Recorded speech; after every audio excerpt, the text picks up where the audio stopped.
曾经繁华美丽的地球，如今却成了银河系最大的垃圾场。不仅地球表面被无数金属垃圾层层覆盖，就连遗留的人类也被永远禁止离开地球。而我作为垃圾地球上的拾荒者之一，却扬言要让地球再次伟大，只因我获得了高等文明的科技碎片。一切科技造物都能合成升级。高空之上，随着巨大星舰厚重舱门的开启，数百万吨的垃圾从天空落下，很快地面上就多了一座接近500米高的巨型垃圾山。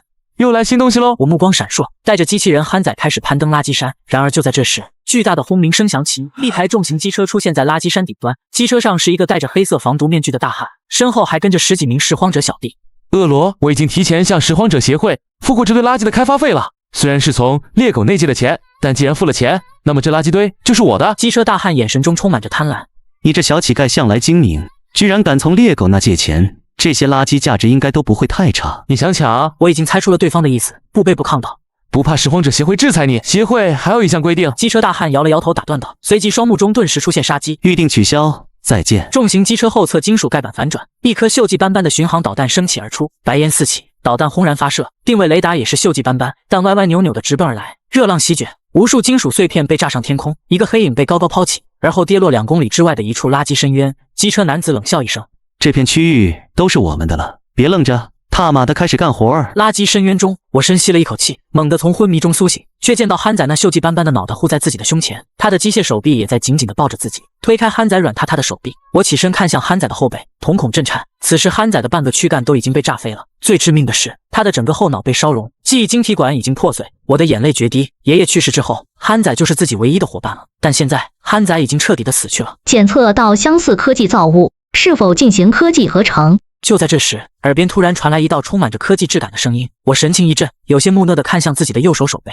不知名的水晶护腕内，4点蔚蓝色的星光在内部流转跳跃。这枚护腕从爷爷捡到自己时就在自己手上，后来爷爷说这可能是13级文明造物，但爷爷那时候已经有点老年痴呆，说他的尿桶和假牙也是13级文明造物。水晶护腕忽然释放出了2道蔚蓝色的扫描光束，其中一道扫描着憨仔破碎的身体，而另一道则扫描着远处的一个垃圾堆。垃圾堆内部一瞬间变得可视化，那里竟然半白扮演着另一台废弃的 B343 保姆机器人，跟憨仔同型号。请选择合成主体。我的瞳孔微微颤动，2台 B343 可以合2为1。我下意识地看向脚边的憨仔，护腕之中似乎带有视觉捕捉功能，憨仔身躯上所覆盖的网格也变为了红色。物质格式化启动。那台半白扮演锈迹斑斑 B343 忽然绽放出蔚蓝的光泽，随后破碎成了微蓝色光点，汇集在了憨仔身上。不过是10几秒，绚丽光芒渐渐褪去，一台崭新的人形机器人出现。B897 安全防护保姆机器人，配备了家庭安全巡逻和监控装置，能够在遇到入侵和危险前进行有效的预判和侦查。我愣住了，它从 B3级直接升级到了 B8级，而且变成了全新的。检测到相似科技造物，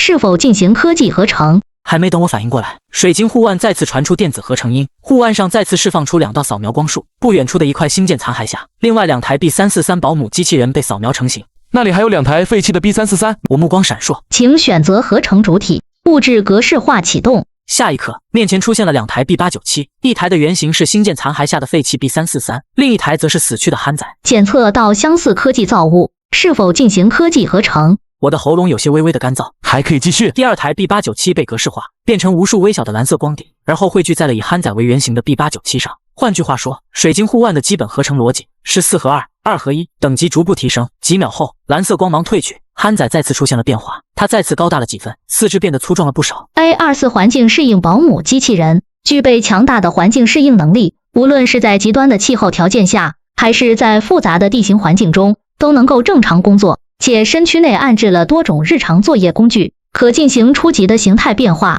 我震惊的有些失语。A 级助手机器人，也许它在外星球随处可见，但对于此时的地球来说，绝不会有第2台。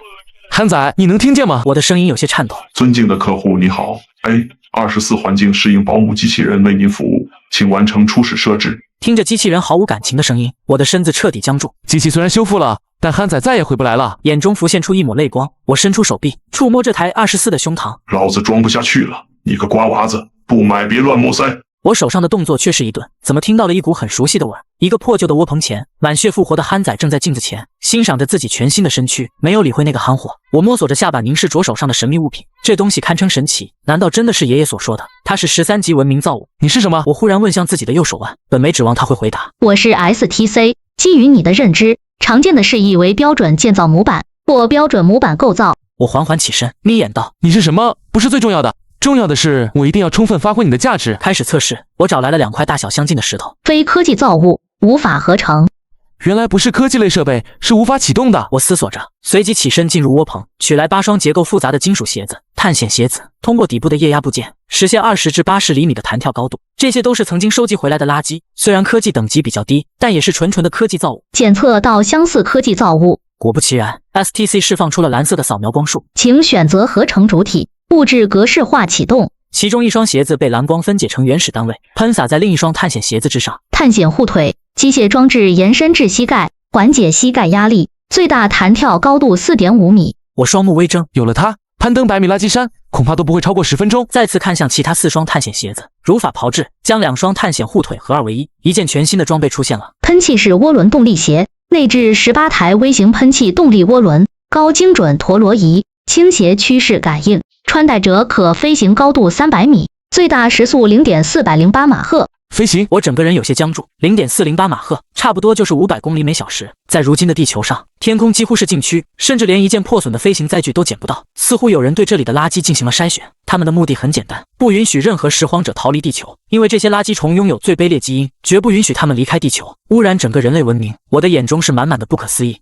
憨仔，我能飞了！随着10几道咔嚓声响起，这双炫酷的靴子被严丝合缝地穿上。憨仔双眼内的灯光微微闪烁。我建议你先好生把说明书熟悉一下，再进行操作吧。熟悉，那就不刺激了。我深吸了一口气，伴随着4溅的尘土，我的身躯直冲云霄。垃圾地球的大气层呈现一种污浊的暗灰色，但天空依然是无数垃圾虫所向往的地方。此时我的内心波澜壮阔，忍不住在云层中大喊：我是天空之王 ！STC 太强大了，可以将一切垃圾科技品合成升级成无法想象的装备。我俯瞰着脚下的垃圾地球，这里有着数不清的科技垃圾，几乎是应有尽有。某人的传说似乎要开启了，这个人就是我，我将成为垃圾之王。某座垃圾山上，恶罗仿佛听见了一丝蚊子叫，他回头仰望远空，见到数公里之外的天空上出现了一道淡淡的黑烟，一名安装着劣质机械腿的小弟道：老大，感觉好像有什么东西起飞了。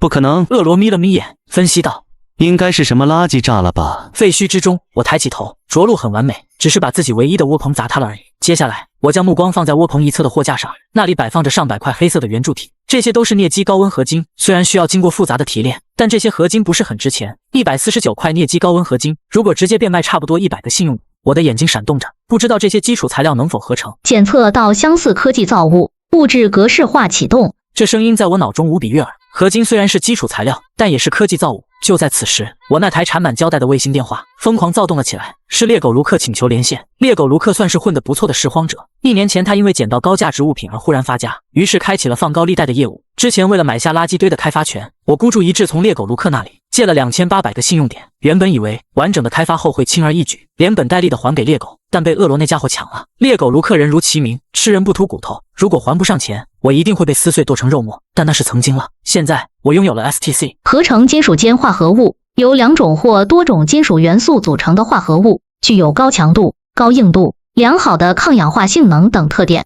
可用于制造航天器的高温部件。看着货架上那块崭新橙黄色金属，我慢慢露出了一抹笑意。金属间化合物这种材料很珍贵，但不是绝对的稀有。曾有拾荒者捡到过这样的金属，不过是100克，就令那名拾荒者纸醉金迷了4个月，玩遍了酒吧街的所有女郎。如今我合成了足有一个拳头大小的金属间化合物，用来还债绰绰有余了。但我不会止步于此，现在可是有上百块基础合成材料。检测到相似科技造物，物质格式化启动。非晶合金，由多种元素组成的合金，具有超高强度、超高硬度、超轻质量、极强耐腐蚀性等特点，可用星际引擎核心磨损部件，属星系级工业材料。继续合成。高熵合金，高熵合金是一种原子排列无序的合金， S3 高强度、S3 高硬度、极致的电磁屏蔽性能等特点，可用于建造高精星际雷达，属星系级稀缺材料。5分钟之后，我的手中握着23块非晶合金以及4块高熵合金。STC 合成的物品都是跨层面提升，这2种合金肯定不是凡物，搞清楚它们的价值是第一要务。我起身握起卫星通讯器，猎狗卢克一直在暴躁地呼叫着：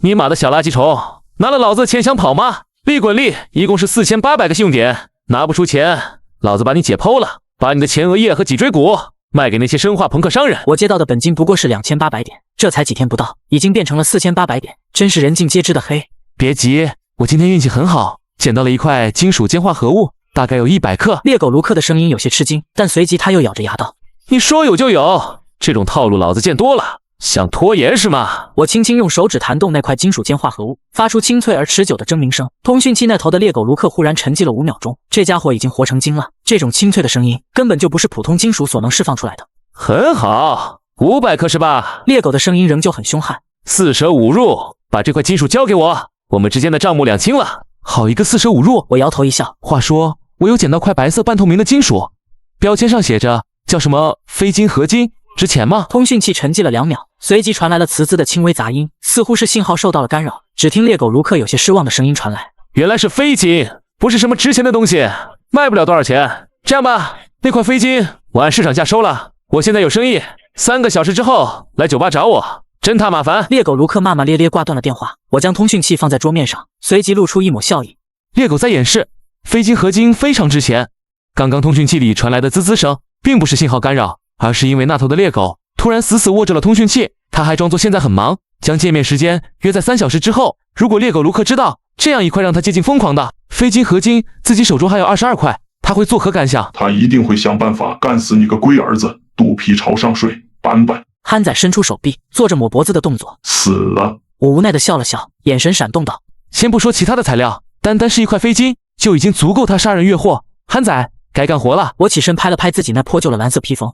一旦猎狗确认了我手中非金，他会直接掏出手枪打爆我的头。憨仔闻言认真的点了点头，起身郑重道：那我就不去了哈。我的意思是，我要在3个小时内收集到足够的战斗装备。我在跟你开玩笑。憨仔挺起自己那2米之高的合金身躯，气势非凡。说吧，咋个弄？北侧100公里。我站在窝棚门口朝远处眺望。我记得1年前一家战争装备公司在那里倾倒过大量的垃圾。2团气浪荡起尘土，一人一机器向着北方飞去。35分钟后，我浮于高空凝视脚下，心态微绷。1年前的垃圾早就被新垃圾所覆盖，而且这些全新的垃圾上带着不少红色的十字标识，明显是一些医疗废品。时间紧迫，只能开挖了。我皱着眉站在垃圾山脚。这是啥子？一箱子尿片。这是啥子？一箱子气球。医疗垃圾里怎么会有气球？此时的憨仔很像是个捡破烂的，翻到什么东西就拿在手中仔细观察。这是啥子？一箱子机械外科手套。闻言我眼神一亮。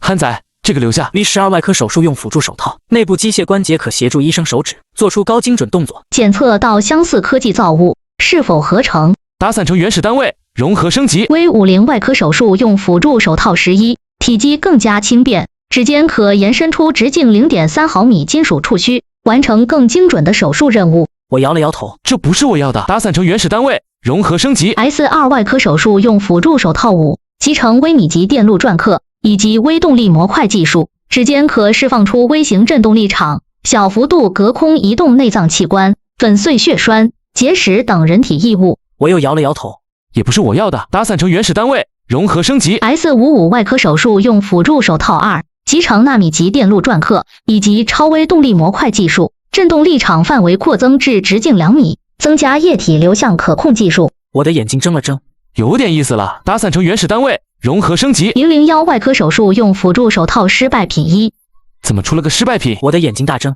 STC 不会出错，难道这外科辅助手套的最终进化结局就是失败品？051外科手术用辅助手套失败品，产品与研发使命背道而驰。废弃档案051，根据设备功能重新定义名称，微型大功率重力场调节手套。重力场一旦释放，暴躁不可调节，导致方圆40至70平方米范围内所有物品浮空，且有崩碎风险。原来是指在医疗辅助功能上的失败，但这功能对我来说不就是个神器吗？憨仔，走远一点。我已经将重力场调节手套戴在了手上，正在微微活动手指，随后抬头看向面前巨大的医疗垃圾山，掌心朝前，5指猛然张开，耳边传来一阵令耳膜剧烈鼓动的声响，随即肉眼可见的淡黄色波纹扩散至前方30米，咔嚓，金属摩擦撕裂声响起，铁屑剥落，尘土飘荡，前方的半空中大大小小数百件垃圾凌空漂浮着。重力场控制，我双手横向移动，前方的浮空垃圾也被力场横向移动，力场回收，无数垃圾轰然落地，而眼前原本堆满垃圾的位置已经被腾出了一块足有60平方米的空间。我低头看向手中这双淡蓝色科技手套，果然是神器，解燃眉之急。1小时后，我大约搬运了近2000吨垃圾，上方的医疗垃圾也终于被挪开，捡起一块金属名牌轻轻擦动，露出了一行字样：丹恩战争装备制造集团。我的眼神发亮，终于接近了自己的目标，继续搬运、筛选。然而20多分钟过去了，仍然没有找到什么有用的东西。战争类垃圾的丢弃标准非常之高，核心部件必须被拆除，枪械类更别说，丢弃之前基本都被切割成了碎片。距离跟猎狗约见的时间还剩1个小时，我的内心有些轻微的焦躁。就在这时，我停下了手上的动作，在垃圾山深处出现了一个巨大的金属燃料桶，所有出入口都被层层焊死。为什么要封闭所有的入口？我的眼睛眯了眯，随即朝憨仔使了个眼色。憨仔领会，手臂形态变化，翻转出金属切割枪。这废弃燃料灌出齐的后，足足花费了9分钟，才被切割出可供一人通行的入口。桶内光线暗淡，一股腐烂味道传递出来，还有不知名的黑色灰烬。我眯着眼，将方巾系在口鼻前，缓缓踏入巨大的燃料桶。头顶忽然坠落了一团白花花的东西，一双白骨手掌突然扼住了我的脖颈。我根本没有料到这一幕，也是方寸大乱，退后了2步，回过神来，这才发现头顶上悬吊着一具白色的骷髅。我深深呼吸，调整心态，再次向着燃料桶深处望去。下一瞬，我看见了惊骇的一幕：尸体，差不多30具尸体。丹恩集团的垃圾里怎么会有死尸体？难道是杀人抛尸？朦胧中，我低头查看他们的胸牌：华夏星际探索战队第6大队第3特别行动组，探索战队第6大队第3组。这不是鼎鼎大名的极限小队吗？极限小队是20年前的铁血英雄，他们无畏无私探索星际，拯救难民数以万计。可20年前的一天，这支英雄小队忽然宣布解散。曾经年幼的我从超频收音机上听到这一幕时，还忍不住惋惜大哭。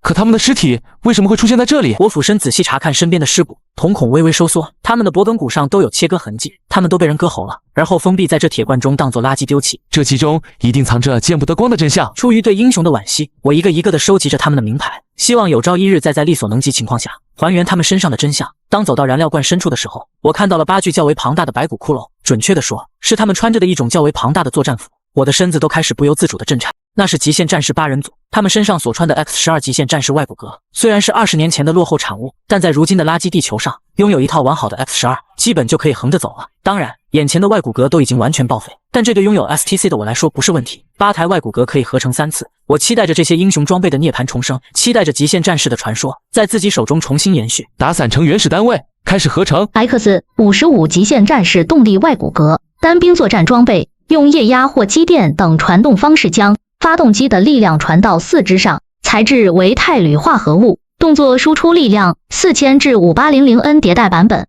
STC 的合成也并非是凭空而来，它更像是收录了所有科技装备的进化蓝图，而后通过一次次升级将蓝图一步步呈现。打散成原始单位，融合升级 XX23极限战士装甲，单兵作战装备，将所有的力量增结构隐藏在合金装甲之下，体积再次缩小，并大幅度增加防御能力，所有基础性能提升240%，增加多环境呼吸适应系统、雷达监控系统、超距通讯系统、战术分析智脑、隐藏近战兵器。现在已经不是外骨骼了，它的代号是装甲。宝贝，再等等，你还能变得更强。我按耐着心中冲动，没有任何一个正常的男人能抵抗得住机甲的诱惑。打散成原始单位，融合升级 XX01 记忆金属极限战士动力装甲。我的瞳孔微微缩小又放大。记忆金属战甲，这不是前段时间星系科学联盟提出的概念机吗？换句话说，这套装备在人类文明中还没有被制造出来。该技术来自于2级文明资料库。STC 最新的一段提示让我愣神，来自于2级文明的技术。人类文明目前差不多是 1.5 级文明，而2级文明看似只相差了 0.5 个数值，但这并非是加减法那么简单。人类从0级文明晋升到可以充分使用母星能源的 1.5 级文明，这要从南方古猿开始计算，直立行走、使用火种、制造和使用工具等，整整用了400万年。而在这之上，每一个等级的跨越都是需要漫长的岁月。2级文明的技术是什么样的？它能代表2级文明的顶尖技术吗？晋升为2级文明的标准是更加高效的能源获取方式，诸如使用戴森球充分发掘母星能源。高等文明的资源和精力也是有限的，不同的造物投入的科研精力亦不相同。原来是这样。我看向前方的 XXX01 极限战士装甲，它太轻便了，甚至还有些纤薄，像是一条不包含手套和脚部的暗银色紧身衣，也没有头部装甲。宝贝儿，我吞咽了一口唾沫，伸出手指轻轻触碰前方的 XXX01，这一刹那，那暗银色铠甲的金属表面突然如液体一般开始流动，沿着我的手指迅速爬遍全身。下一秒，我只感觉自己后脑一痛，大脑瞬间被电流击中，整个人一片空白和麻木。紧接着，我的四肢强行被伸展，发出阵阵骨骼爆裂的声响。不能温柔些吗？第一次好痛。我五官扭曲，感觉全身都要被掰断了。终于在10几秒，那种互斥博弈的感觉渐渐消散，随即一种掌控全局的感觉出现。记忆金属装甲似乎完成了初次匹配，彻底释放了控制权。我的双目一凝，莫名对自己的身体掌控多了一种强烈的自信，像是被赋予了无比狂躁的力量，闪电般的速度，纳米波雷达的精准度。与此同时，前方绽放出一块巴掌大小的蓝色虚空屏幕，这是来自于装甲的自身界面。我的眼睛大睁着。这样狂躁的指标，却仅仅集中在了一件轻薄的战甲上，这就是2级文明吗？因为身体素质、基因序列等原因，战甲基础指标并未完全发挥。基因序列，我叹息了一声，默默摇了摇头，随即又打起精神。那个可拓展记忆金属容量0.4立方米是什么意思啊？我思维运转，手腕内涌出流动液体，缓缓形成了一把锋利的匕首。心念再转，匕首变化形态，延伸成为了一柄接近2米的暗银色长枪。原来是这个意思啊！我感受着手中仿若与自己浑然一体的长枪，眼中闪烁着炽盛的光芒。Triple X01最神奇的地方，莫过于轻薄的体积。此时它像是一件保暖内衣，隐藏在衣物内侧。憨仔将通讯器举到高空，呲滋啦啦一阵响动之后，猎狗那不耐烦的声音传来：“小崽子，时间差不多了，有没有动身？我告诉你，我时间宝贵，若是迟到了，你的东西我他妈还不收了！”猎狗直接挂断了通讯。我平静一笑，他还在欲擒故纵。憨仔，装备收集的差不多了。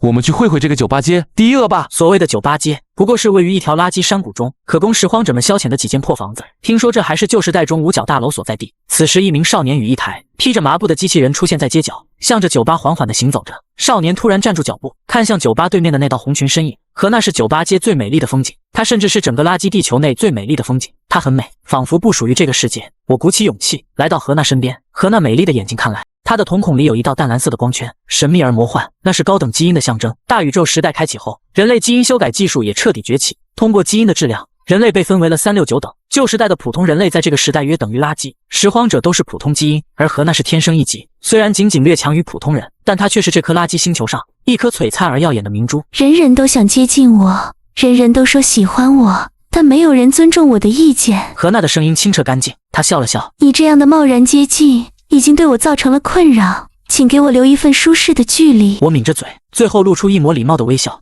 打扰了，随即转身离开。何娜的父亲是拾荒者联盟的首领，没有人能够强迫他做自己不愿意做的事情。这小垃圾整天想一些不切实际的事情。酒吧内，猎狗卢克偷偷地观察窗外的一切，随后朝身后的手下吩咐道：“都埋伏好了，守住所有出口。那小垃圾进了门，就再也不用出去了。”片刻后，我终于在酒吧后屋见到了梳着黄色墨西干头的猎狗卢克。猎狗卢克从怀中掏出充能完毕的光束手枪，而后他用后脚跟轻轻磕了磕桌面，却见他的办公桌后侧缓缓爬出了一个满脸带血的白发老人，那是老林，爷爷生前的好友。又仰头看了一眼站在墙角的改装了液压机械手臂的大汉，这家伙是酒吧街第一打手，包围、人质、凶悍打手全都给安排上了。猎狗卢克真的不想出现任何一丁点意外。你该不会玩那些东西我没带，打死我你就什么都得不到之类的手段吧？猎狗卢克阴森地笑着。小垃圾虫，我有几个问题要问你，你是从哪？没等他说完，我直接打断了他的话，将一块金属间化合物拍在桌上，还你高利贷。随后又从怀中掏出一块半透明的黄金色金属，是我要变卖的东西。是真货。猎狗卢克眼睛瞪大，瞳孔骤缩，足足反应了7、8秒。小子太识相了。我仍旧没有理会他，又从怀中掏出一块半透明黄金色金属，静静地摆在桌面上。你居然有2块非金合金！我仍旧自顾自继续从怀中掏出第3块、第4块、第5块、第6块非金合金。你居然有这么多！这家伙喜大普奔，都到这一步了，我要是不弄死他，我人设都他妈要崩了啊！猎狗卢克捂着嘴巴，憋着笑意朝墙角的打手摆了摆手，笑死我了！快快快，弄死他！我不行了！呵呵，气动声响起，第一打手的机器手臂内冒出一阵滚烫的蒸汽，他带着狞笑后侧朝着我的脖子狠狠捏去。也是这一刹那，我的眼中闪过一丝戾气，记忆金属从袖间涌出，手掌瞬间覆盖上了一层暗银色装甲，随后闪电般伸出双手，直接握住酒吧街第一打手的2条机械手臂，力量之大，直接使打手的手臂扭曲变形。咔嚓 ，Triple X01极限战士装甲动力爆发，直接将打手的2条机械手臂扯断，碎片迸溅。在第一打手瞠目结舌的表情中，我一脚踢向打手的胸膛，轰然一声，打手身躯直接起飞，将酒吧墙壁层层撞穿，飞出了10几米，最终以一种扭曲的姿态镶嵌在了外部的垃圾山中。猎狗卢克变得目瞪口呆，嘴巴微微开合着。猎狗的其他手下闻声赶来，门外走廊内响起沉重脚步声。我扫视了一眼，见到猎狗的办公室内有一台来自旧时代的沉重保险箱，只是微微躬身，就将那接近2吨的合金保险箱举起，装甲力量传递至双手，仅仅释放了30%的动能，便把那保险箱宛若炮弹一般扔了出去。猎狗卢克的办公室大门被撞碎，走廊内传来一连串的闷哼声，最后10几米外的街道上再次传来一声巨大的垃圾山撞击声，在之后，整个世界便安静了。猎狗的身躯僵住，他完全无法理解垃圾地球上到底有什么装备能轻松举起2吨重的保险箱。我微微向前探身，猎狗卢克，现在我有几个问题要问你，问你嘛！却见凶悍的猎狗瞬间抬起光束手枪，照着我的头颅直接扣动了扳机。硝烟袅袅，却是我用覆盖了战甲的右手握住了猎狗的枪口，咔吧，5指一合，垃圾世界的顶级奢侈品，那把光束手枪被捏成了碎片。你问吧。猎狗嘴角抽动，先是露出一抹震惊，随即迅速切换成了极度难看的笑意。我看了一眼桌上的非金合金，它的价值究竟是多少？那一块差不多1000信用点。猎狗卢克吞了口唾沫道：“砰！”我按住猎狗卢克的头，直接磕在了面前的金属桌上。我的确骗了你，那一块能卖2000。猎狗满嘴是血，目光中充满着哀求。我再一次将猎狗卢克的头砸在了金属桌上。4000，能卖4000。金属桌都被撞击凹陷。别杀我！我说非金合金4000，一克4000。轮到我震惊了，非金合金一克4000，大哥饶命！这是我所能卖到的最高价了。我的身子有些僵化，能猜到猎狗一定会谎报价值，却没想如此之夸张。那一块非金合金的重量大约在50克左右，自己有23块，1克4000信用点，这是多少钱？稳住呼吸后，我揪起猎狗卢克的脑袋。最后一个问题，什么人有实力买下这么多非金合金？猎狗彻底认栽，从办公桌内掏出一台相对精致的通讯器。他不是低劣的拾荒者，他甚至都没有居住在地球上，而这个通讯器是唯一能够联系到他的方式。我拿起通讯器，眼神闪烁。谢谢你的配合。扶着身受重伤的老林缓缓走出酒吧，也同样是在走出酒吧的一瞬间，腐朽不堪的酒吧内爆燃起熊熊烈火。不少看客都清楚，这个小垃圾虫刚刚单挑了酒吧界第一高手，掀了一方恶霸的老巢，还送佛送到西，直接将猎狗火化了。而在路对面，一袭红裙的何娜只是在我踏出酒吧大门的一瞬间向这一侧看了一眼，之后何娜还是转过了头去，美丽的眼眸中带着迷茫，也带着未知憧憬，静静地看着灰色的天空。我暗自摇了摇头，何娜的价值观很独特，不知道什么样的人才能让她发自内心的喜欢。通过猎狗赠予的通讯器，我联系了买家。那个男人自称莫，是居住在其他星球的高等人类，约定在夜幕降临后的9点钟见面。莫会驾驶飞行器偷偷降落在地球。此时是傍晚5点，憨仔扛着一个巨大的保险箱，一步一个深深的脚印，回到了窝棚前。你莫的那个勤俭持家的本事，憨仔将笨重保险箱重重地放在地面上，到头来还是要靠我。我无奈一笑，怪不得之前战斗时没见到憨仔的影子，原来这家伙出去偷人家的保险箱了。将保险柜大门切开后，憨仔从中捏出一包一包的物品，居然是无污染的天然矿泉水，才刚刚过期了2年，我的妈耶！居然还有2颗苹果。我也有些意外，猎狗的保险柜内居然是一些食品，而唯一不知作用的物品是一个黑色的科技盒子，但它已经损坏了。我已经进入地球大气层，2分钟之后我将着陆。专用通讯器内传来莫声音，我起身换上了一副郑重的神色，希望交易顺利。然而5分钟后，通讯器里再次传来莫的声音：程先生，非常抱歉，虽然我已经降落，但临时被琐事耽误，我们见面的时间推迟20分钟。琐事？我皱起眉头。难道要为猎狗复仇？而且刚刚我还在通讯器内听到了一些难以描述的奇怪声音，我自然不会选择坐以待毙，而是与憨仔一起趁着月色，向着交易地点摸索而去。很快就在一处荒僻位置发现了一架充满了科技感小型飞行器。我没有贸然现身，而是躲在一处垃圾堆后侧，眯眼观察着。小型飞行器的舱门是开启状态，而当我看见机舱内的景象时，整个人一顿，陷入了呆滞。此时一袭红裙的何娜正搂着莫的脖子，舔舐着莫的脸颊，神情迷乱。她是垃圾地球上最美丽的女人，却对着一个素未谋面的外星男人投怀送抱。而面对如此艳福，男人却十分嫌弃地将其推开。看到男人走来，垃圾堆后的我整个人如雕塑一般，嘴角颤动。你认识何娜？莫摇了摇头，不认识。我降落时，那个女人发现了我的飞行器，于是她主动上前提出了那样的请求。我瞪大了双眼，有些难以接受。怎么可能？很正常。莫无奈地笑了笑。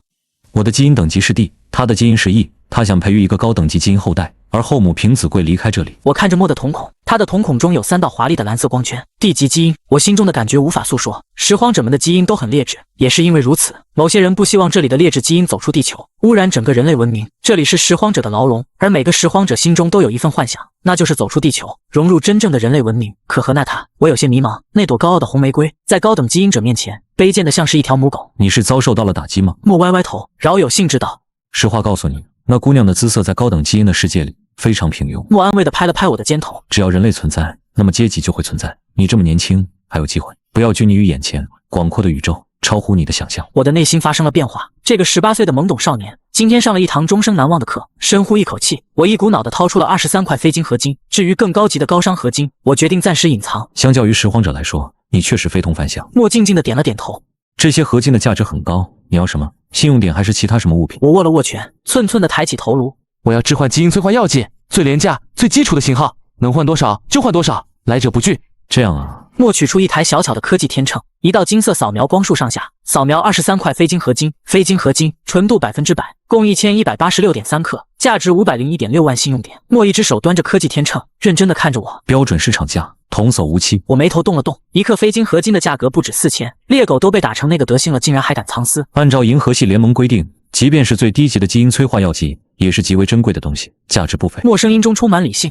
虽然那种药剂的催化成功率低至0.0035%，但市场售价仍旧高达100到200万一只。我敏锐地察觉到了关键点。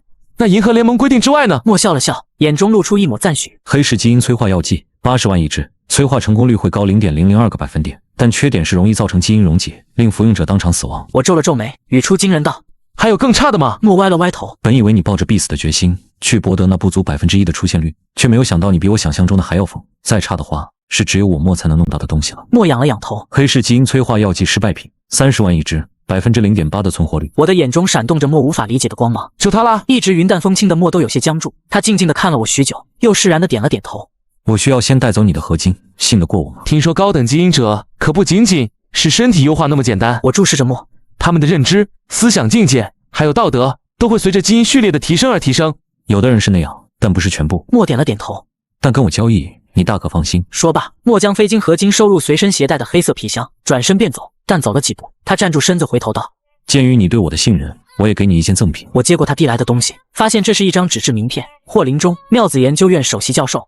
这是什么？一个信息。莫拎起皮箱，缓缓道：“谬子研究院是最后一批撤离地球的科研机构，虽然它已经被主流科学所淘汰，但应该留下了大批的科研设备和成果。你是一名拾荒者。”莫朝着飞行器返回，背身道：“这信息对你来说应该有用。”莫登上飞行器后，何娜就被赶了下来。他看着飞行器缓缓升空，神情是一种无法言说的失落。垃圾堆后侧，我注视着那渐行渐远的美丽身影，眼中多了一份漠然。何娜再也不是我心中那朵美丽的红玫瑰了。现在的我，只想一路攀登，去打破那个从没有人能够打破的阶级屏障。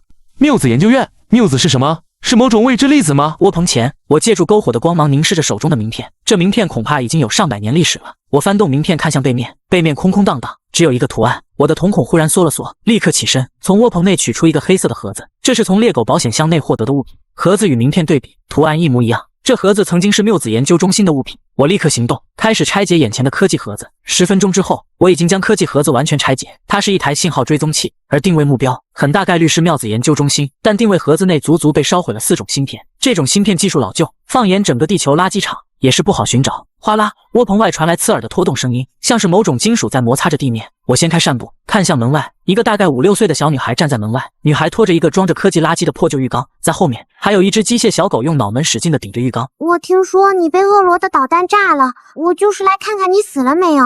小女孩睁着乌溜溜的大眼睛。你死了吗？是小琼。我走出窝棚，思索了一下，我好像没死。那就行了。小女孩摆了摆手，你们这些大人真让我操心。我笑了笑。你这是去哪儿？小琼吸了吸鼻子，看了看远处，去酒吧街摆摊，看看能不能赚点外快。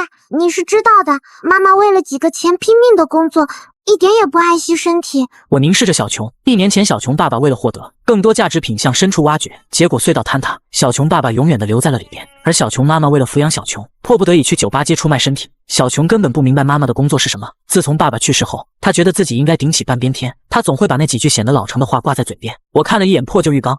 你打算赚多少钱？卖20个信用点就好啦。小琼自顾自地点着头。毕竟每一个心智成熟的人都知道贪心不可取。我摸了摸小女孩的头，转身回到窝棚，取来一颗红彤彤的大苹果。小琼瞪大了眼睛，看着那表面反射着红色光泽的新鲜苹果。这个得值几百信用点吧？我指着苹果认真道：它可是一颗有梦想的苹果，一旦你准备将它卖掉，或者准备长期储存，它都会啵的一声化作气泡消失。他曾经悄悄告诉我，他的梦想就是被人一边走一边吃掉。说着，我将苹果放在小琼的手中，替我实现他的梦想。你们这些大人啊，明明就是想要关照我，却偏要编造一个充满漏洞的童话。小琼拿起苹果放在鼻尖闻了闻，眼中泛出一丝泪花，抹了一把眼睛之后，小琼拖着浴缸开始缓缓行走。我不会占你便宜，今天的货卖掉后5-5分好啦。我笑了笑，刚刚回到自己的窝棚，便听见有人敲门。掀开扇布，却见是小琼折返而归。她指着吃剩下一半的苹果道：另一半的梦想，妈妈会帮她实现。而后另一只手将一串奇怪的项链递给了我。这是我送你的礼物，别嫌弃啊，找到一模一样珠子很难，我足足收集了1年呢。我眯眼看着手中项链，这是一串被串起来的金属珠子，类似旧时代的玻璃球，泛着银色的金属光泽。检测到类似科技造物，是否合成？我的神情微微一顿。小型电路修复机器人，身躯可漂浮移动进入狭窄设备，单体配备14只微型触手，拥有焊接功能，可修复毫米级电路。我有些震惊，这些小珠子竟然是一台小型机器人，虽然已经全部报废，但 STC 却可以将它们合成升级。谢谢小琼。我缓缓地呼了一口气。有时候一点小善意会带来意想不到的收获。夜深人静，我躲在窝棚中将项链拆散，竟然有35台小型修复机器人。有了这些修复机器人，便能够修复谬子基地的定位器，开始合成。微型电路修复机器人乘17，缩小50%，远程控制，可凭借体积优势进入设备内部，进行简单的机械修复以及电路焊接。我的动作顿了顿，体积缩小了，但对于修复电路板来说还是太巨大了。开始合成。毫米级电路修复机器人乘8，机器人已经缩小成了米粒大小，但还是太大。开始合成。微米级电路修复机器人乘4，维修机器人的体积更小了，就像是一粒不太显眼的芝麻。开始合成。智能微米级电路修复精灵乘2，具备更强大的智能识别能力，能够自动检测和诊断电路中的故障，并快速制定修复方案。它可以深入到极其微小的电路结构中进行修复，且单体修复速度增加350%。智能，这正是我要的。它们的体积已经微乎其微，还有最后一次合成机会，看看还能不能再小。开始合成。一阵地动山摇，一台高度逼近4米、直径至少 1.8 米的巨大金属圆锥体降临在窝棚内。KP03 量子智能修复集群，22级文明造物，采用了先进的纳米技术和人工智能算法，使其能够在微观层面上进行操作，同时具备自主学习和优化修复策略的能力。运用了量子通信和量子计算技术，使其具备超强的信息处理能力和精准的操作能力。我有些哑然。不是哥们儿，你这么大的体积，你能修复个6啊？集群。却见一台巴掌大小的金属圆盘从中飞出，如 UFO 一般缓缓飘荡在我们的肩头。是否展示集群特性？我一愣。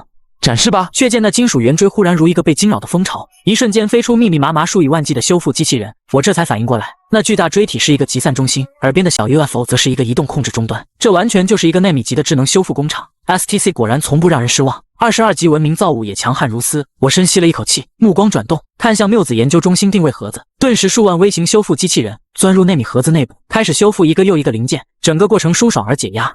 只见定位盒子表面闪烁起蓝色指示灯，随即一道投影画面浮现在半空中，那是一张地球表面的平铺图。东经116度20分，北纬39度56分。见此我眯了眯眼，这个地址是曾经的华夏城市京都，而在如今的拾荒者心中，它还有另一个名字——不归之地。然而我现在位于旧时代华盛顿城，距离华夏京都11000公里，想过去就必须乘坐交通工具。这是一台破破烂烂的地面效应飞行器，任何人只要支付费用，就可以搭乘它去往垃圾地球的各处。飞行器上还有其他几名拾荒者，当他们听说我要前往京都后，纷纷投来敬畏的目光。乘客们，扶好坐稳，不用系安全带，因为本次航班根本没有那玩意儿。驾驶员乌鸦猛地推动操纵杆，起飞。破旧的地面效应飞行器两侧泛起凛冽的气流，猛地一个加速后顺利起航。半空中，飞行器如蛤蟆甩子不断掉落各种零件，我处变不惊，皱眉思索。我该不会还没到京都就直接摔死了吧？忽然，一个巨大物体冒着浓浓黑烟从飞行器上分离而出，直接坠落地面。主人，2号引擎离我们而去了。一台报废的航空维修机器人发出警告。淡定，小场面，替补替补。乌鸦习以为常，摆了摆手，却见航空维修机器人熟练的搬起另一台引擎安装在机翼上。这条航线我飞了7、8年，散落了一地引擎，我乌鸦开飞机稳得一匹。跌跌撞撞，起起落落，终于来到京都周边。乌鸦驾驶着飞行器渐渐升空。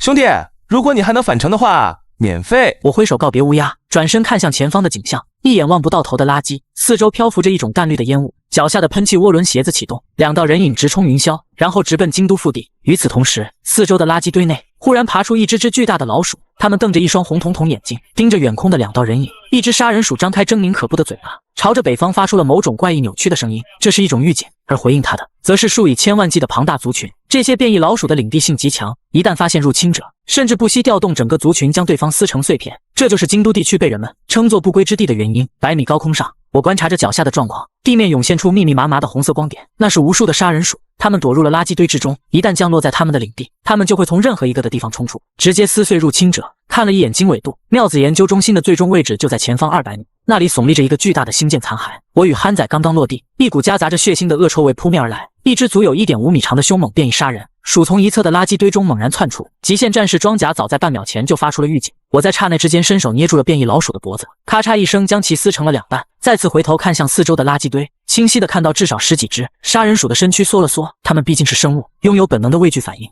我拖住它们，憨仔，准确的坐标在星舰残骸内，你先进去，用最快的速度挖掘，一定要注意安全。晓得了。憨仔转身钻入了星舰残骸，凶残战胜了恐惧，10几只杀人鼠从地面跃起，直接扑来，记忆金属流转形成了一把足有2米长的利刃，视角中一瞬间捕捉了10几只杀人鼠的轨迹，并列举出了一击必杀的操作流程。银色的暗芒划破昏暗，自己一切行动轨迹都在精准执行着装甲的规划，只在过程中感受了13次轻微的阻力，13只杀人鼠的身体便被切割成了2半。我向前踏出一步，踩中一只杀人鼠的身躯，将它的头颅切割了下来，将鼠头举向天空。杀人鼠繁殖数百年，数量惊人，根本杀不尽，唯一的方式就是震慑它们，让它们因为生物的本能而主动退缩。计划似乎奏效了，周围的杀人鼠发出低沉而刺耳的尖叫，却没有一只敢真正的爬出垃圾堆。我扫视了一眼蛰伏的杀人鼠，刚刚准备去帮助憨仔，面前的杀人鼠却发生了变化。它们虽然不再靠近，但却向着四周移动，形成一圈套一圈的阵型。它们想包围我。我眯着眼，忽然在装甲的全息界面中发现了一道淡红色的诡异声波。顺着那道声波看去，我瞬间明白了背后的真相。就在这时，位于第一层的包围圈的10只杀人鼠忽然高高跃起。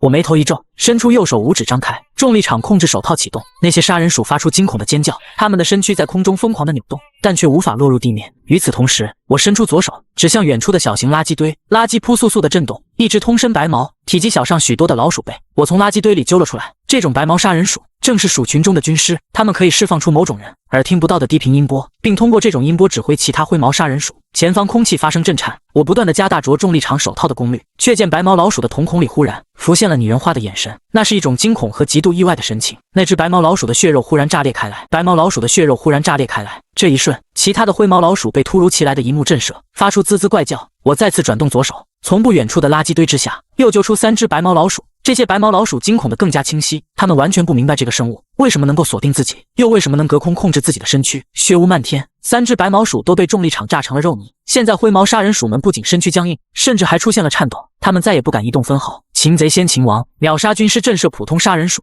我露出一抹得逞的笑意，但不过半秒，我的笑容微微僵住，一股令人窒息的腥气扑面而来，四周传来震耳欲聋的响声。我仰头眺望，随即瞳孔猛地一缩，却见1公里之外翻起了遮天蔽日的灰色海浪，是鼠潮。无数杀人鼠翻滚着形成了上百米高的巨浪，正从四面八方包围而来。看着如海啸般袭来的杀人鼠潮，我顿时冷汗直冒。我他妈何德何能让你们全族群出动？随即我扭头大喊道：憨仔，怎么样了？依照我的探查，以前京都的那块地盘在260米下头，根本就挖不到。憨仔弯着腰疯狂挖掘着。憨仔的话音刚落，他脚下的地面轰然坍塌，憨仔也随之坠落了下去。微弱延迟后，大量垃圾坠底的声音传来：仙人板板，老子踩脱了。憨仔的声音传出，看样子是没有大碍。与此同时 ，X01极限战士装甲的全息界面中浮现出一组数据，物体坠落时间为 7.28 秒。根据自由落体公式 ，F(x) 等于 gt 平方2，该物体坠落了 257.6 米。我面色一凛，257.6米，憨仔掉入了深埋地下的京都。乖乖，这儿有一扇好结实的合金大门，密码系统烂了，打不开。憨仔的惊呼声传来，我看了看远处，巨型鼠巢距离自己不足200米。虽然个体杀人鼠不堪一击，但这无穷无尽的数量根本杀不完。来都来了，跑是不可能的，空手而归更是不可能的。咬了咬牙，我看了一眼蛰伏在肩头的微型修复机器人，靠你们了！无数只微型机器人从内米终端飞出，好似一股烟雾飞入了坍塌的洞穴中。我也紧随其后跳入了洞穴中，而身后的鼠巢紧追不舍，仿若一条灰色瀑布般跃入洞穴。微型修复机器人领先一步，如烟雾一般飘入了大门一侧的密码盘中。随即我接近地面，一个翻滚卸去力道，整个人单膝跪地落在地面。就在这时，上方半空中的杀人鼠瀑布如洪流一般一分为二，从鼠群中窜出一道巨大的黑影，浑身红色毛发，怕是得有4米以上。我瞳孔一缩，那是什么？杀人鼠王？还有这么逼体的玩意儿？但下一秒，我觉得自己格局小了。那红毛杀人鼠根本不是鼠王，因为在接下来的几秒钟，再次涌现了数百只巨大的红毛杀人鼠。正在制定检修方案。我闻声一愣，看着肩头小小 UFO， 这都好几秒了，你才开始制定方案？红毛杀人鼠满是獠牙的嘴巴中发出怪兽一般的嚎叫，血盆大口朝着我便吞噬而来。设备修复完成。我又是一顿秒修复，够强！门禁系统修复完成，运转良好。接下来进入破解过程，预估时间88秒。我的内心犹如过山车，一会天堂，一会地狱。这么长的破解时间，一会儿鼠群冲下来，我得杀到猴年马月。以后有机会，一定要合成些大规模杀伤性武器。检测到授权人员信息，华夏第52区缪子研究中心欢迎你的光临。这一次是合金大门内部发出的提示音，我怔然，这是什么意思？我是被授权人员，这怎么可能？缪子基地早已经废弃，深埋地下100年。合金大门开始震动，片片尘土掉落，缓缓出现了一道缝隙。我直接拽着一旁的憨仔，侧身挤进大门的缝隙，随后大门开始缓缓闭合。一头红毛杀人鼠半个身子挤进了门缝，但随即被闭合的大门卡住。合金大门的力道出奇的沉重，那头杀人鼠被大力挤压，身躯直接断成了2截。听着大门外不断的撞击声，我有些喘息。还别说，废墟探险的确惊悚又刺激。我缓缓回身，看向缪子研究中心内部，这里漆黑一片。就在这时，头顶的灯光突然亮起，而后一排排照明灯管被点亮。我微微吸了一口气，这里像是一间巨大的办公场所，但目光所及之处都是空空荡荡。朋友，你好啊！就在这时，一个身穿白大褂的中年男人毫无声息地出现在身旁。你是谁？我双目眯起，手中翻转出利刃。我叫做霍林中，是这里的负责人。中年男人笑容随和。霍林中，缪子研究中心首席教授，是那张名片上的名字。但那都是100年前的存在了，他应该已经去世了才对。我的瞳孔缩了缩，他不会是只鬼吧？别担心，现在的我只是一道3D 投影，但我本人也在这，我可以带你去见我。说着，霍林中挽起衣袖，露出了一截花臂。花臂科学家，我瞪着眼前的3D 投影，觉得霍教授非常之个性。别见怪，我年轻时在街头混了几年，科学家也他喵是人，更何况以前是以前，现在是现在。妙子又称木子，是一种基本粒子，具有独特的量子特性。16年前，我彻底迷上了妙子，最初的目的是基于全新能源的开发。令我信心倍增的是，6年前我们取得了重大突破。霍林中侧身看向左侧的一间会议室，那间原本空无一物的会议室，忽然也亮起了一道3D 投影，无数年轻的科学家在其中呐喊：留住了，我们终于留住缪子了。可惜，在接下来的10年里，我们一无所获。投影霍林中神情变得黯淡，我们被施加了巨大的压力，我们被同行所耻笑，被科学研究会针对，被投资方撤资。一侧的办公室中再次出现投影，似乎是10年后的光景。年轻的科学家们满面愁容，个个黑眼圈极重。投影霍林中继续向前走。我认为妙子和创世有关，我心中有着强烈的信念，妙子一旦被完全开发，人类的文明等级会越级提升。10年以来，我对妙子进行了各种试验和催化，其中有一次的试验出现了意外，我在爆炸中昏厥，但我感觉在那一瞬间，我的意识被吸入了时间中，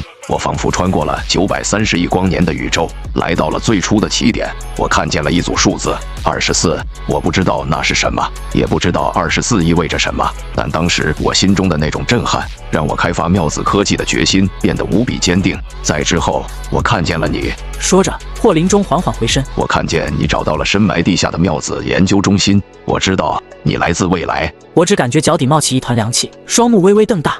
你在100年前就为我设定了门禁的权限，但我此时才意识到一个问题，眼前的3D 投影似乎没有互动功能，这一切都只是霍林中提前录制好的视频。当我苏醒跟别人讲述妙子的神奇时，他喵的根本没有人相信，包括我的好朋友53区基因研究所的宋大一。此时，两侧再次出现了投影画面，整个研究所的人员都行色匆匆，每个人都在打包着一切能带走的物品。我看着那些画面，其中的时间点正是曾经的人类大迁徙。其实，妙子研究中心已经无路可走了，即便到了其他星球，命运也是吞并或者解散。但我跟那些死对头打过赌。男人忽然笑了笑，我说，我霍林中一天没有研究出妙子，就他喵一天不会离开妙子研究中心。此时，霍林中的3D 投影站住了脚步，他站在了一间办公门前，而办公室的门牌清晰可见。霍林中教授，我的神情凝重了几分。霍林中教授的本体就在这扇门之后。深吸了一口气，我缓缓推开了眼前的办公室大门。投影霍林中从他所在的时空推开了门。我能看见未来的你，但却不知道你是几年后找到了这里。现在你看见未来的我了吗？我站在门口，看着这间废弃已久的办公室，以及在办公桌后侧的转椅上坐着的一具白骨。现在你可以跟未来的我继续探讨了。我相信妙子科技将在未来的某一天震撼全宇宙。投影霍林中绕过办公桌，缓缓坐在了转椅上，而后他的身躯慢慢消散，只剩下了那具白骨。我久久不能回神，整个缪子研究中心已经撤走了，只留下了一个执拗的首席科学家。我缓缓绕过办公桌，发现在骷髅的白骨双手内捧着一个别致八音盒，八音盒底部还有一个小小的播放键。我轻轻按动，来自未来的朋友，我失败了。我尝试了566种方案，却没有一种能够调动妙子的力量。我感受到一种桎梏，似乎冥冥之中有某种高等文明对妙子科技进行了封锁。我利用通讯设备把这个观点分享给人类科学联盟，结果我再一次的遭受到了质疑。我听见他们小声说，那个有妄想症的疯子在研究一件垃圾。是我错了，也许妙子根本就是一种毫无潜力的粒子。来自未来的朋友，可以帮我最后一个忙吗？如果有机会将这小小的八音盒送到我的后代子女手中，这八音盒也没什么特别之处，里边无非是放着几束稳定但又毫无意义，只能像是微型萤火虫一样散发出渺小光辉的妙子。这时我才注意到八音盒中树枝一样的5个晶体管，晶体管内部静静漂浮着一团仿若微缩星辰般的蓝色粒子。我的眼睛慢慢睁大，心跳不自觉的加速，这就是传说中的妙子。检测到相似科技造物是否开始合成。简易版强磁场囚笼，其中封锁着一团稳定态的缪子，而缪子科技归属于微观粒子能源，属于4级文明科技。某些4级文明对此项科技进行了封锁。我的瞳孔缩了缩，科技封锁真的存在。霍教授的推断是正确的，它不是垃圾。开始合成。破除科技封锁，合成成功。缪子聚变催化反应器原型机2启动后，缪子会被穿锁捕获，从而在常温下发生核聚变。聚变后释放缪子循环催化，产生可控核能。该设备缺点：缪子约有1/50的概率被粘在阿尔法粒子上，不再参与反应，这被称为阿尔法粘附问题。该设备虽然存在失误率，但仍旧能以手持设备的形态释放出500吨 TNT 当量的能量。在初始研发阶段，该设备代号造物主的凝视，常温下可控的妙子聚变能量，这应该就是霍教授一直寻求的突破口吧。我看着手中的设备，它的外观就像是一个银色合金制造出来的手电筒。500吨 TNT 当量是什么概念？旧时代中在广岛爆炸的小男孩威力约为1.5万吨 TNT 当量，而我手中的装备相当于1/30的小男孩。虽然是1/30，但它可是一个手持原型机，这便极为恐怖了。我内心泛起了波澜，妙子怎么会没有潜力？继续合成，再次破除科技封锁，合成成功。缪子聚变催化反应器初代机技术全面强化，摒弃了阿尔法粘附概率，整体更加稳定，在未释放状态下不会产生任何能量波动。3级文明以下无法探查，可在一瞬间释放出1010吨 TNT 当量的能量。该设备代号造物主的愤怒。注释：该装备是缪子科技序列中极为原始产品，对缪子能源的使用率不足1/1000。我握了握手中那仿若一个水晶剑柄的设备，心中莫名出现了某种责任和力量。霍教授，你的坚持不是笑话，终有一天我会实现你梦中的场景。回到妙子研究中心的大门口，面前的合金大门仍旧闭合着，外侧传来杀人鼠的嘶吼声以及挠门声。我面色冷峻，从内部操作门禁系统，合金大门缓缓开启，尖锐的鸣叫响起，无数杀人鼠张开血盆大口前扑而来。而此时的我微微握紧手中的缪子催化初代机，随着手指的滑动，手柄上出现了一个进度条。当其中的进度刚刚达到10%的时候，一阵莫名的能量波动，仿若是半透明的涟漪瞬间扩散开来。这一刹那，所有杀人鼠的身子弓起，毛发倒竖。虽然不明白发生了什么，但巨大危机感瞬间浇灭了他们的嗜血和疯狂。我再次推动了30%的进度条，能量波纹再次释放，恐怖的空间共鸣在无形中加大了1倍。此时，极限战士动力装甲再次捕捉到了那种低频音波，那是无数军师鼠在暗中下达着命令。鼠群内部发生巨大的骚动，许多杀人鼠人立起来，互相踩踏搭建成了一个巨大的梯子。其他的杀人鼠四肢并用，通过鼠梯迅速地向着地面爬去。他们慌乱惊恐，争先恐后的逃命，最后整个鼠梯也缩回了地面。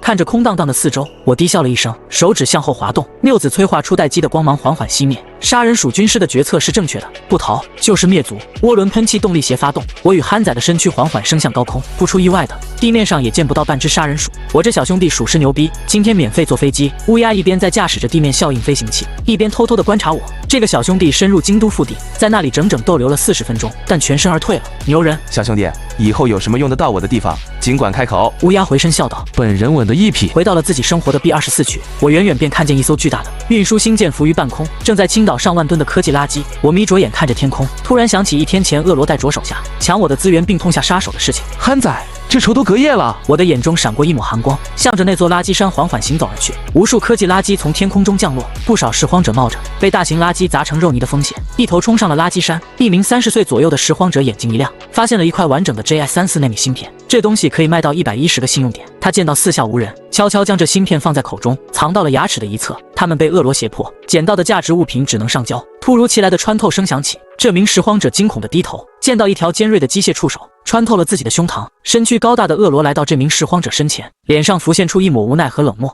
在朱大人面前还想搞小动作？恶罗掰开这名拾荒者的嘴巴，取出 JI34 纳米芯片，又一脚将这名拾荒者踢入了垃圾深渊。掂了掂手中的芯片，恶罗缓缓回身，朝向一顶巨大的白色帐篷弓腰道：“朱大人，我们的收获非常好，看样子今天是您的幸运日。”这时，一个蓝披风少年与一台机器人沿着山脊缓缓登上了垃圾山顶端，居高临下地俯视着他们。那个傻叉，恶罗仰头眯起眼睛，一枚导弹都没炸死他，他还找到了一台新的机器人。别轻举妄动！白色帐篷内传来带着浓重鼻音的话语：“应该就是这小子废了98街的猎狗。”朱大人，恶罗有些不能理解，这小子身上连个改造一体都没有，难道是依靠那台全新的机器人？帐篷的门帘被2只机械触手掀开，一道怪异而巨大的身影缓缓从中走出。小兄弟，你有些能力加入我，现在我正是用人之际。小垃圾虫，听到了没有？朱大人愿意给你一个机会。恶罗眼珠一转，看向我道：“朱大人这身可是 B133战斗之珠，现在的朱大人可是 B24区第1战斗力，拾荒者联盟都拿他没办法。就那么一个破蜘蛛，还第1战力？”我皱眉看着那丑陋的朱大人，我说你恶罗怎么忽然变得那么肆无忌惮？原来是找了头猪当靠山。却见朱大人脸上肥肉一颤，有恃无恐道：“小家伙，你根本不懂什么叫做战斗力，也不懂我这套猪腿的含金量。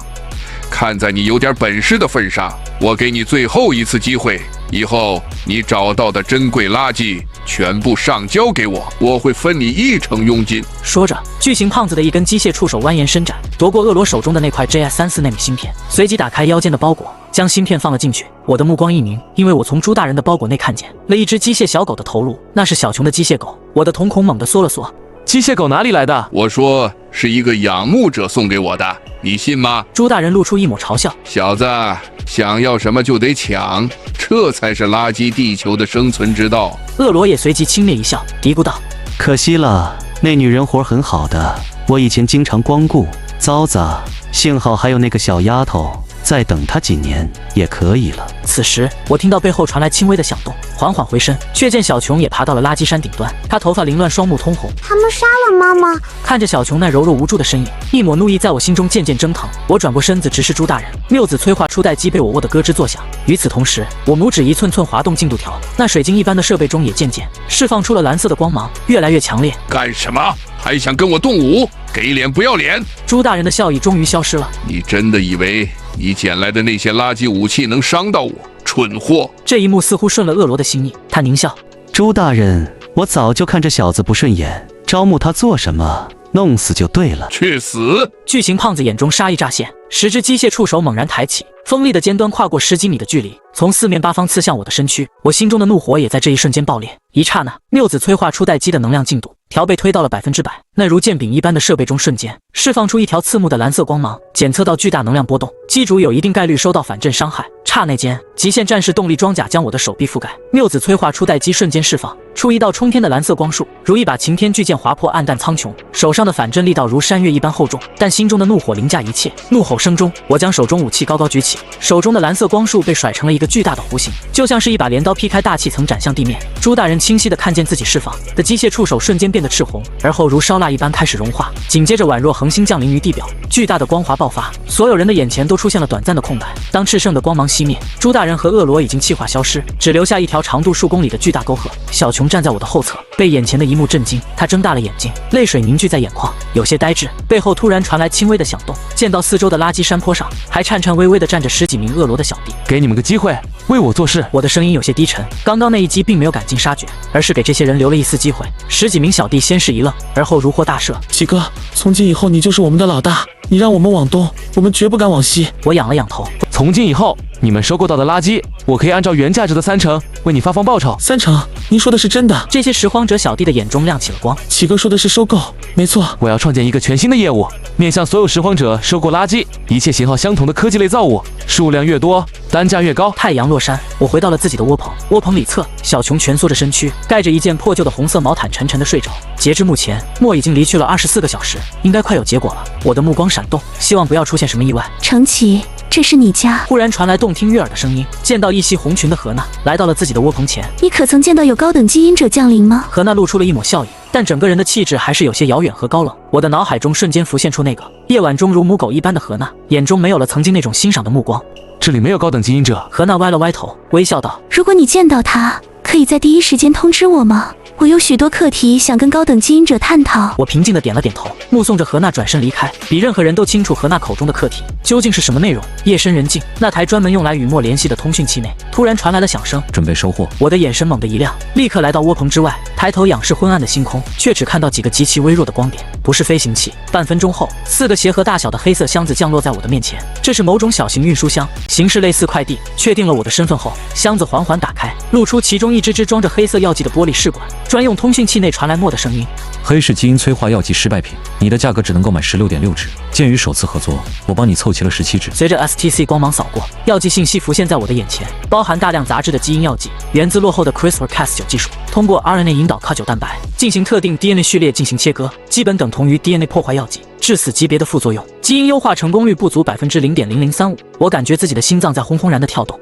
莫，你真是靠了大谱啊！你作为一个马上就要因为服用了劣质药剂而丢掉性命的人，我真的不知道你兴奋个什么劲儿。你听过高商合金这种东西吗？我有些颤抖地呼出了一口气，努力地平复了一下心情。当然听过，那是极为珍贵的原子排列无序列合金。你是想购买高商合金吗？恕我直言，现在的你根本无法支付其高昂的价格。我们的交易已经完成。我作为一名商人，时间就是金钱。目前我1秒钟的价值大约是2000个信用点，我需要挂断通讯。莫的声音理智而平静。我有4块。我忽然开口，莫顿了顿。你有4块什么？我又道。我之前称了称，大约410克。莫的音调有些升高。你有4块什么？我声音平静。我可以卖给你。莫缓缓吸了一口气。你有4块什么？我一字一句道。高商合金。通讯器那头足足沉寂了30秒。莫，你1秒钟的价值不是2000信用点吗？怎么不说话了？生气，在他妈我到达之前，你不要他妈的喝那些基因药剂。算了，我先给你支付定金。就在这时，我收到了来自莫的1000万信用点汇款，我的内心颤动。1000万，这还只是定金。很快又一个运输箱从天空降临，箱子打开后，内部是一个小小的天秤。我取出4块高商合金，天秤的一端释放出扫描光束，高纯度高商合金410.23克，价值3455.32万信用点。虽然我有了心理准备，但当看到这最终售价之后，心跳都仿佛漏了一拍。我直接向莫列出了一个购物清单 ：B343机器人、极限战士外骨骼、妙子相关科技等，只要拿到这些，就可以让我的实力再次提升一大截。可惜，莫打断了我的话语。知道我为什么没有亲自见你吗？因为就在昨天，垃圾地球被彻底封锁了。现在地球外侧布置了大量的检测仪器，那些黑色的运输箱体都是特殊材料制成，勉强能够穿越检测信号。若是体积再大一些，或者频率太过密集，就会出现被扣押的风险。我正然，那就全部换取基因催化药剂，还跟之前一样，越烂越好。越多越好。小心翼翼地取出基因催化药剂后，我的目光不经意间落在了那些黑色运输箱上，检测到相似科技造物，超小型运输箱，高分子生物聚合材料制成，内置生物燃料引擎，因其材料特性、热能原理等原因，可屏蔽大部分探测器信号。买东西送包装是很合理的事情吧？随即又看了看其中一个箱子内的黑色天秤，送的小天秤也不过分吧？这么小的事应该不用征求莫的意见吧？我直接取出小天秤，将4块高商合金一股脑塞入同一个箱子，闭合箱子的一瞬间，所有箱子的底部释放出悠悠的蓝色生物火焰，准备升空。我一个眼色，蓄势待发的憨仔一个饿虎，扑食朝4个空箱子扑去。小乖乖，往哪儿跑？唯一一个载着高商合金的黑箱子孤零零地返回了，而剩余4个则被憨仔压在身下，正在倔强的扭动。就在此时，远处传来一阵脚步声。当看清他们的面容时，我的眉头微微一松。来人是之前派出去收集科技垃圾的拾荒者小弟，同时他们还带来了一个消息：4小时后，灰风暴将会席卷这片区域。由于如今垃圾地球已经失去了调节气候的能力，几乎每年都会有恐怖的12级风暴会席卷半个地球。因为夹杂着大量的金属尘埃，所以大风呈现灰色，得名灰风暴。每当灰风暴来临，就有大批的拾荒者丧生。之前我孑然一身，随便找个缝钻进去躲着即可，